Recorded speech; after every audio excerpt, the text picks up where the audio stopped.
Welcome to English Made Easy Audio. Well, that's the kind of vibe we're looking at today. Today's material is a structural blueprint and concept script for an A1 to A2 level English learning audio program, specifically focusing on everyday phrases for a package delivery scenario.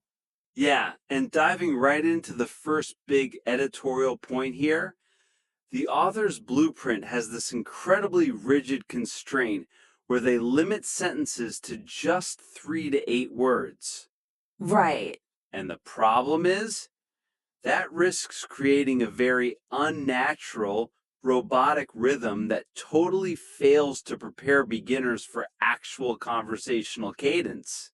Because the author is insisting on extreme brevity, right? Like separating every single idea into its own isolated line. Exactly. The intention is clearly to protect A1 and A2 learners from feeling overwhelmed. Which, makes sense on paper. It does make sense on paper, but in a real world scenario like interacting with a courier at your front door, native speakers just don't talk in these perfectly discrete, isolated data packets. Yeah, they use filler words. Right, filler words, specific intonation patterns, and slightly longer compound phrases to bridge their thoughts together. So, by enforcing this strict mathematical limit on the word count, the script essentially strips away all the natural prosody of English. Which is exactly what learners desperately need to hear, even at a slow pace. They need that to recognize everyday speech. It kind of reminds me of learning to swim in a bathtub rather than a shallow pool, Oh, that's a great analogy. right? Because in a bathtub, the water's perfectly still, it's completely controlled. Yeah, So if the learning environment is entirely devoid of natural currents or, conversational flow, the learner gets this massive false sense of security. they might memorize the mechanical motions perfectly in the tub. Exactly. But the second they step into a pool where the water actually pushes back, they freeze. They aren't prepared for the real thing. Because they've never actually felt the current. Right. So, what's the actionable suggestion here? How do we expose them to the current without drowning them? Well, instead of relying on strict word counts and absolute separation of ideas, we need to introduce the concept of chunking. Chunking. Okay. Yeah, chunking allows for a natural conversational flow while still maintaining a very slow, highly digestible pace. So, breaking the dialogue down into meaningful acoustic phrases rather than forcing them into these tiny grammatical boxes. Exactly. If you look at the current draft, the script has these isolated lines like, here's your package, sign here, please. Have a good day. Yeah, it feels very stop and go. It forces the voice actor into this disjointed machine like delivery. So, instead of that, we script it to follow a natural breath. Right. You chunk it naturally. So you'd write, here's your package, followed by a natural beat or pause, and then, please sign here on the line. Okay, yeah, that flows much better. It keeps the vocabulary at that accessible A1 level, but preserves the acoustic linkage between the words.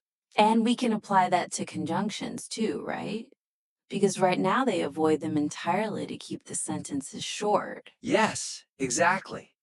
We should teach simple connectors with built-in pauses, like, I have a package for you, pause, but I need a signature. Exactly. That word but is the connective tissue. It exposes them to how English physically links together. Okay, so that handles the sentence level flow. But moving on to the broader structure of the episode, there's another major issue here. Yeah, the pacing of the instructional flow. Right. Because isolating the dedicated practice moment at the very end of the lesson forces learners to retain new phonetic sounds without immediate reinforcement. The current outline has this very strict sequence: conversation first, then explanations, and it significantly delays the actual practice until step 6. Which is a huge cognitive load for an A1 learner. It's massive. Hearing an entirely new language saturates your working memory instantly. So, waiting until the very end to actively practice means the listener is highly likely to just forget the exact pronunciation or the rhythm of the phrases they just heard minutes ago. Exactly. Now, let me push back just a little bit to play devil's advocate. Sure. I can see why the author structured it this way. Doesn't grouping the practice at the end create a clear, predictable testing phase that listeners can anticipate rather than constantly interrupting the explanation? I mean, administratively, yes. It makes the page look very clean. The host gets to deliver a smooth, uninterrupted monologue. Right.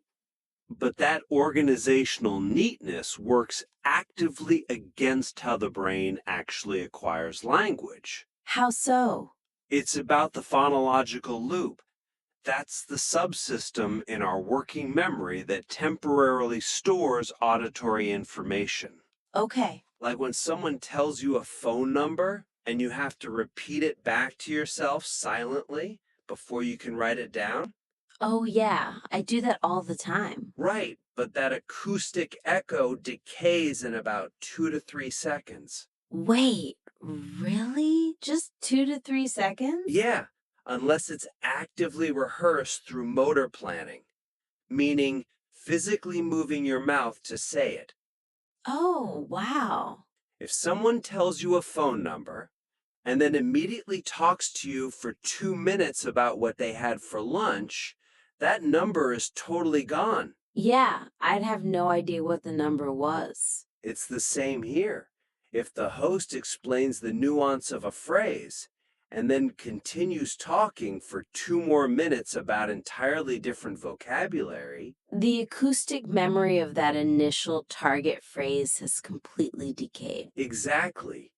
So the neat organizational structure actively undermines the learner's ability to retain the sound. That makes total sense. So, the suggestion is to integrate micro practice loops immediately after a new phrase is introduced, right during the explanation phase. Right. Don't save all the active participation for a single block at the very end. Give me a concrete example of how that would sound. So let's look at step 5 when the phrase, "Can I see your ID?" is first explained. The host shouldn't just define what ID stands for and move on. They need to prompt the listener, right then. Exactly. The host says, "Now you try. Can I see your ID?" And then you leave a silent beat for the listener to repeat it out loud. Yes, while the motor plan and that acoustic echo are still entirely fresh in their brain. I love that. And we could even do it with the response. Like after explaining, yes, here it is, pause and ask the listener to play the role of the person receiving the package. That's perfect. It immediately shifts the explanation from a passive lecture into an active, dynamic dialogue. Okay, so we've got chunking for natural flow and micro practice for memory retention. The third high level issue is about the tone and style. Yes, this one is crucial. Prioritizing a uniformly calm rhythm throughout the entire piece undermines the dynamic intonation actually required to comprehend real-world transactional English. Because the author dictates a friendly and calm tone across the board? Yes, and I get the intent. They want to reassure beginners who might be deeply intimidated by native media. Sure, a calm tone is excellent for the instructional portions. Delivery situation flattens the emotional and situational context of the vocabulary. Right. A courier at your door doesn't talk like a yoga instructor. Exactly. They inherently speak with varied pacing, projection, and mild urgency. Making the dialogue artificially serene robs the learner of important auditory context clues. Which connects right back to the core essence of the source material.